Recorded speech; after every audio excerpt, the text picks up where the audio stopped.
Hi guys, welcome to another video from Overbite Gaming. I'm the Majestic Snare in my Majestic hat today, and that is a bald, non-hat wearing, son of a bitch, Deviant Lee. I always use Deviant. You were definitely running out of steam there. Yeah, I'm tired. It's so hot in the UK at the moment. Not today, but still suffering from sleep deprivation. So much so I haven't bothered to do my hair, that's why I'm wearing a cap. Anyway, today's video is going to be talking about the first episode of The Boys that dropped on Amazon Prime just yesterday from when we're actually shooting this. Yeah, I also have not much sleep, but that's because I binged the entire 8-episode run. Yeah, so I forgot to actually watch the damn thing in time to do this video review, so we just watched the first episode, so it's fresh in our minds. Yep. We can give you what we think about it because we're massive fans of the comic. Indeed. Snare originally bought it physically, lent it to me, I read it, and now I've got the digital sort of omnibus on Comixology. Yep, it's a fantastic series in the comics. It's if you like your adult themed, not adult themed, although it has got a lot of adult themes in it. There's a lot of adult themes, but it's definitely a more adult comic. Very weird kind of tones, and it's not the kind of usual comic book fare you normally find in most stories. So, Lee, what's it about? Well, you've done your primer, so I did my primer, but we may as well do a short one here. So, in terms of the TV show, we have a lad called Huey who, unfortunately, loses his girlfriend. That's all in the trailer, so no spoilers there. And is basically recruited by this one Billy Butcher into the group called The Boys. Although in the show, they're not all there at the start. I have to, one thing I've got to say is that the length of time before Butcher shows up is a bit too long for me. Yeah, but he's the star of the show, so it just for me it's just like waiting for Carl Urban to come on. For me, the reason I started reading the comic books was the first page, where he does look up at the sky, sees one of the superheroes flying across the sky, and says, "I'm going to get you." You words we don't like to say on the channel. The C word. Yeah. And that was like instantly, yes, I want to read the rest of this story now. But he's on the first damn page, the first fifth cell when he says it. But he sat there, Butcher's there from the beginning, and it took a long time because I guess they got to set up a bit more story. A long time before Butcher makes his entrance, and it was a mediocre entrance as far as I can really say. It was a little bit underplayed, yeah. Yeah, because to me, Butcher is a fantastic character, full of charisma. Very much in the same vein as Negan from Walking Dead, to be fair. Very charismatic, very kind of also a little bit psychopathic as well. Yeah. But Carl Urban playing Billy Butcher, he nails the character, but he doesn't nail the voice. Yeah, it as you said to me, it's very much a combination of New Zealand and Cockney. Yeah, it's just got that kind of Antipodean twang on Cockney. But he does deliver the C word very well. Yes, and there was points. I've got to say as well, there were points in the first episode where you suspend your disbelief and go, yeah, that's Huey, or yeah, that's Butcher, because they just do certain things. You go, that's what it was like in the comic, and that's how it should have sounded in real life. Homelander, spot on. Yeah, spot on. I can't fault it in acting or in just how he looks. I mean, you said in your video about his smug, punchable face. Yep. Yeah, that kind of thing he does. It's not in the first episode, but my God, yeah, he's definitely punchable. Yeah, I think for the most part the acting carries it because they have changed some stuff from the books. I mean, certainly the plot's a little bit different. They've gender and race swapped characters, but because they would do such a fine job, the actors themselves, that it didn't really piss me off too much. I mean, you've got Stillwell is a man in the book, but he's played by Elizabeth Shue. He's looking old, Yeah, I know. I mentioned Jennifer Esposito. I was excited because she's in it, and she's looking old as well. I was like, oh God. She's just got the turkey neck thing where I don't know if it might be a natural difference because she might just look after her skin more. But she's in Hollywood. She has been. She might have had some work done.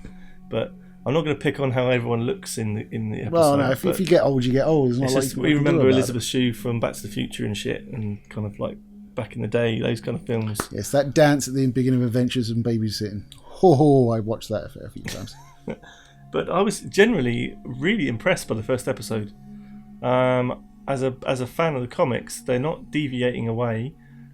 everything that I can remember without having to reread it has come back to me in the episode, and it's not feeling unwanted. It's a well done. At the moment, first episode in, you've seen more, but it feels really good. I want to watch more of it. Definitely. Yeah, I mean, I as I say, I binged all 8 episodes, so I had to be enjoying it to do that. There are a few differences from the books that do annoy me a little bit. Like, where's Terror?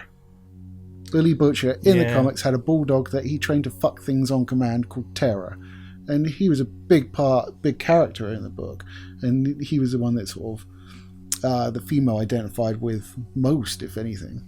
Yeah, they were good friends. So it's a bit of a shame that it's not there. But as it always is, you're moving from one media to another, and some things don't translate well, some things don't work, slow things down. So yeah, I mean, a lot of the time when you have an adaptation that's crossing mediums, you expect them to change it, but also you expect them to make the right decisions. And like Preacher, for instance, made a lot of the wrong decisions in how they adapted it. The book was generally better almost 100% of the time when compared to how they decided to change it. The Boys, I'm not going to say it's better, but it didn't piss me off. The changes they made. I mean, I really wanted them to be like powered, and they're not. I mean, I when I first saw Huey in the trailer, that's the only piece of casting I was concerned by. I know Simon Pegg is playing his father, who was the inspiration for Huey in the comics, but the whole Americanization of Huey doesn't sit well with me.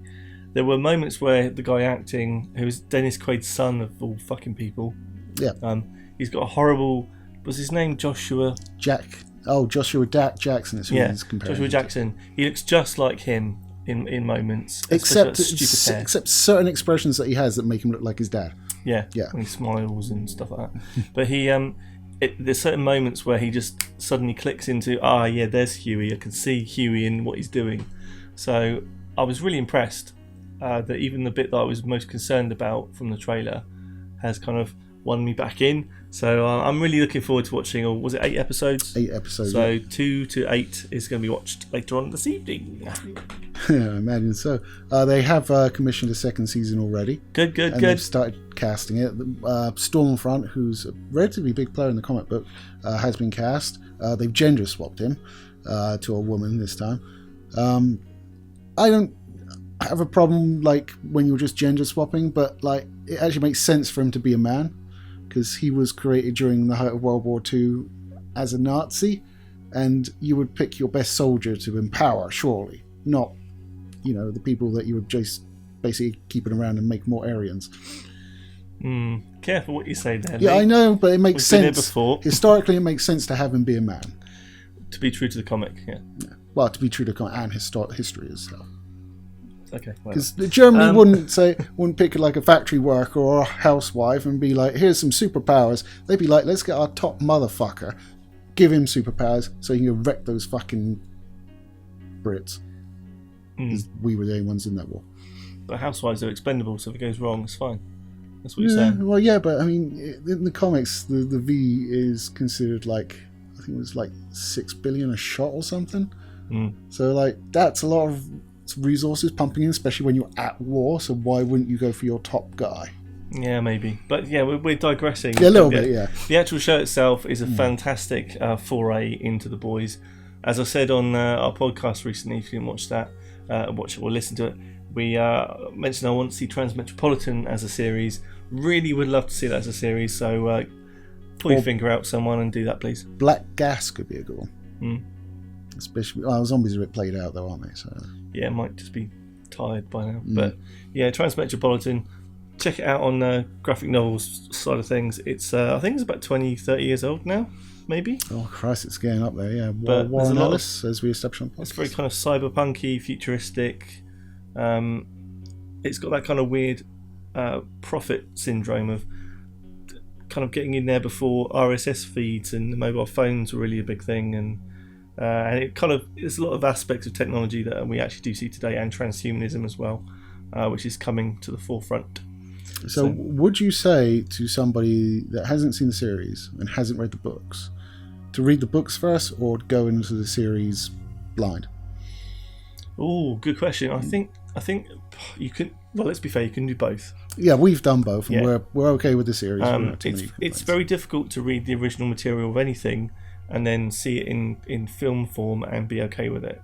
So for that matter, I think we're both above average and edging towards pleased that we're seeing something that is actually just a good series or good entertainment that is relatively close to the source as well, and original from a sense that it's normally when you have a superhero flick, you don't follow the fact that superheroes are villains. It's normally the villains are the byproduct of the hero, because a hero story needs both. But in this particular series, you've got something that's twisted on its head, and it's going to be interesting for your brain as well as just your eyes. And well, there are shots that there is a cock in the first episode. Yeah. In fact, I can state that over the course of the series, there's more male nudity than there is female. There's no full frontal female nudity, but there is male. Yeah, because you can get away with a tiny micro penis here and there. Well, he was okay. It was just like hidden in a minced bush. Yeah. You need some manscaping. Yeah. Really, really pleased. Really happy with it. I found myself chuckling on a number of occasions, which you can testify to. I can. Because I did. But yeah, it was... Generally when Butcher said the C word. Yeah, every time. But yeah, I definitely recommend it. I think as a first episode rating out of 10, I would give it an 8. I would actually absolutely agree with that. In fact, that would probably be my rating for the entire show, an 8. Yeah, it's an 8 because it's just very, very strong. Carl Urban's voice acting is the only kind of weak area, I think. Well, his voice acting is fine. It's the sort of consistency of his accent. Yeah, that's what I mean. Yeah, his accent is slightly off. There's moments where you could hear that Australian twang, and it just doesn't cut it because he's trying to be Cockney or like. But I do think the fact that they cast... Is he Australian or New Zealander? I can't remember. I don't know. I mean, I'm presuming he's Australian. An Australasian. There you go. Yeah. We'll cover it. Antipodean kind of guy. Yeah. I think the fact they cast him actually aids in the way he says the C word. Because in the States, it's nowhere near as big of a deal as it is in Australia or New Zealand or UK, where it's like the worst word you could possibly use. Whereas in America, it's just another swear word, really. It's not.